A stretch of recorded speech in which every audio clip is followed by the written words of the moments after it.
नमस्कार,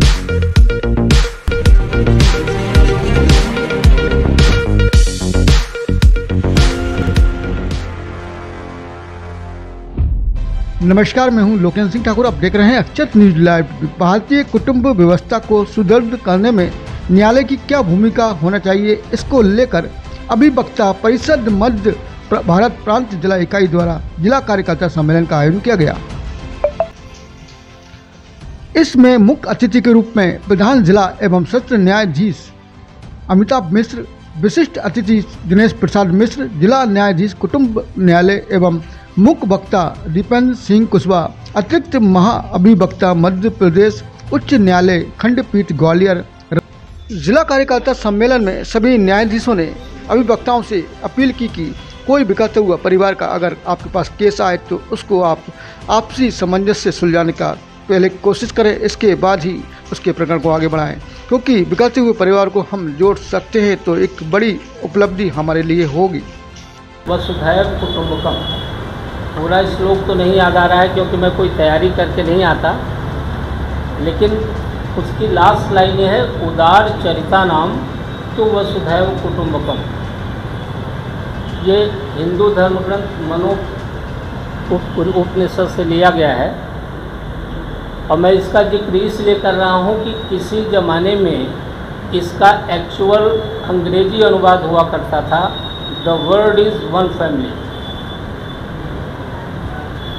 और भारत ने समूचे विश्व को वसुधैव कुटुंबकम का संदेश दिया।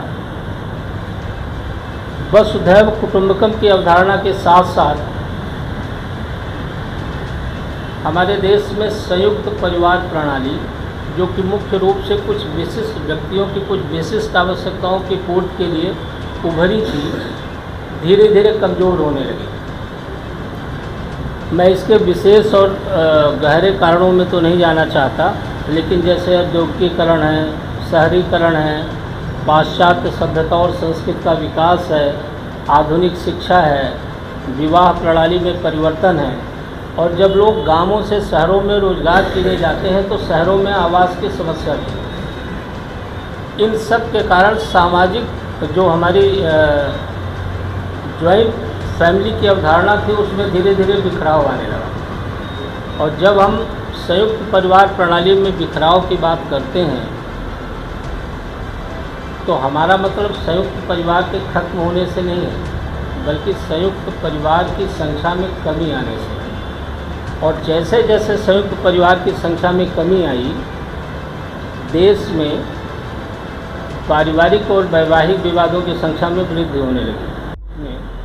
इस बात पे जोर दिया कि भारत में पारिवारिक और वैवाहिक विवादों को साधारण सिविल कार्रवाई से अलग करने की ज़रूरत है, और साथ ही पारिवारिक और वैवाहिक विवादों के समाधान के लिए प्रयास किए जाने चाहिए। तत्पश्चात सितंबर 94 में भारतीय संसद ने कुटुंब न्यायालय अधिनियम 1984 अधिनियमित किया। देश के लिए एक चीज़ मीडिया में इसलिए आज से लावटी साहब चुनाव में यदि कार्यक्रम हो रहा है तो उनके नाम का उल्लेख ना हो तो निश्चित रूप से अच्छी होगी। अति सम्माननीय सदन तथा योग्य शब्दों में आज का कार्यक्रम कुटुंब न्यायालय का है। कुटुंब परिवार की व्यवस्थाओं पे मुझे नहीं लगता, चूँकि प्रधान न्यायाधीश महोदय को जाना भी है, मैं अपने दो शब्दों में अपनी वाणी को विराम दूँ, लेकिन मुझे लगता है कि सब कुछ भावनाओं पर ही निर्भर करता है। भाव और भावनाएं जहाँ पर कब्र में आ जाती हैं, स्नेह और समर्पण जहाँ पर आ जाता है, वहाँ पर कैसे ही परिवार अपने आप में बसने लगता है। मैं जब आज का एक सत्य घटना के बारे में 2 लाइन बोलकर वाणी को विराम दे रहा हूँ कि जब मैं घर से निकल रहा था तो मैंने स्वयं अपनी माँ से पूछा कि माँ, मैं देख रहा हूँ कि तुम चुप चुप से बैठी रहती हो। तो मेरी माँ ने जो उत्तर दिया, मेरी माँ ने कहा कि जब तुम 5 भाई, मैं स्वयं रोटी बनाती थी, तो तुम 5 भाई एक रोटी को तोड़ करके 5 टुकड़ों में जब खाते थे, उस प्रेम में मैंने 55 वर्ष जी थे। आज थाली भरी हुई है और तुम 5 नहीं नजर आते, तो लगता है कि एक दिन भी कटना मुश्किल हो गया। इसलिए मुझे लगता है कि प्रेम, विश्वास, स्नेह, समर्पण और एक दूसरे के सौहार्द के भाव में जब जीने लगेंगे तो सारे परिवार अपने हो जाएंगे और सत्य कहें तो बस वसुधैव कुटुंबकम हो जाएंगे। जय। सम्मान करेंगे। हमारे बीच उपस्थित हैं श्री अरविंद उपाध्याय साहब, उनका भी हमारे और हमने लगभग सभी को सूचना की थी और कोई इधर देखेंगे ऐसे इधर जी। Thank you. अध्यक्ष लालता प्रसाद तिवारी जी से थैंक यू। जो पुरानी हमारी धारणाएं होती थी और पहले हम पुराने समय में सुनते थे और उनमें से कई बुजुर्गों ने इसको देखा भी होगा कि वो लोग कई जगह पे लड़की की शादी करने जा रहे हैं या कि उसका कोई भाई नहीं है इसलिए उसका नहीं है, या लड़की का कोई भाई नहीं है इसलिए नहीं है, या परिवार ज्यादा बड़ा नहीं है तो ही 3 लोगों का परिवार वहाँ शादी नहीं करते। उस सब उनकी बड़ी भारी मान्यता होती थी।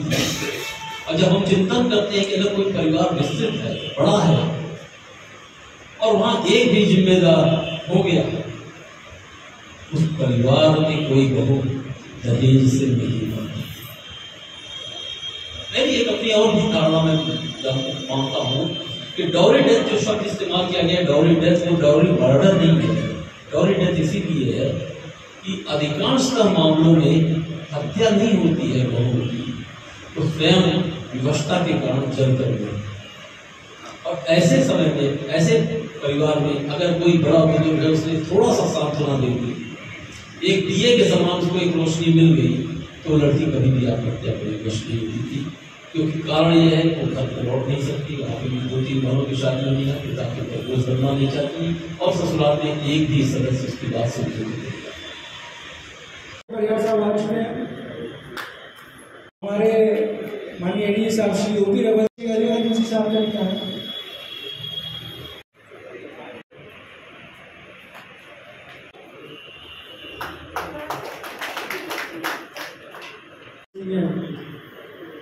नमस्कार, मैं हूं लोकेश सिंह ठाकुर, अक्षत न्यूज़ का डायरेक्टर।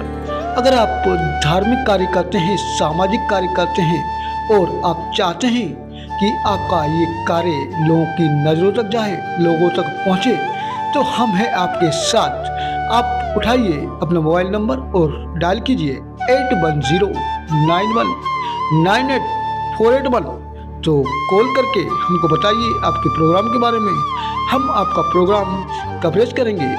अगर हम नहीं आएंगे तो आप हमारे व्हाट्सएप नंबर पर अपने वीडियो डालें, हम उसको ज़रूर लोगों तक पहुंचाएंगे। हमारा व्हाट्सएप नंबर है 8109198481। तो देखते रहिए अक्षत न्यूज़ लाइव टीवी, अपनों के साथ अक्षत न्यूज़ लाइव टीवी।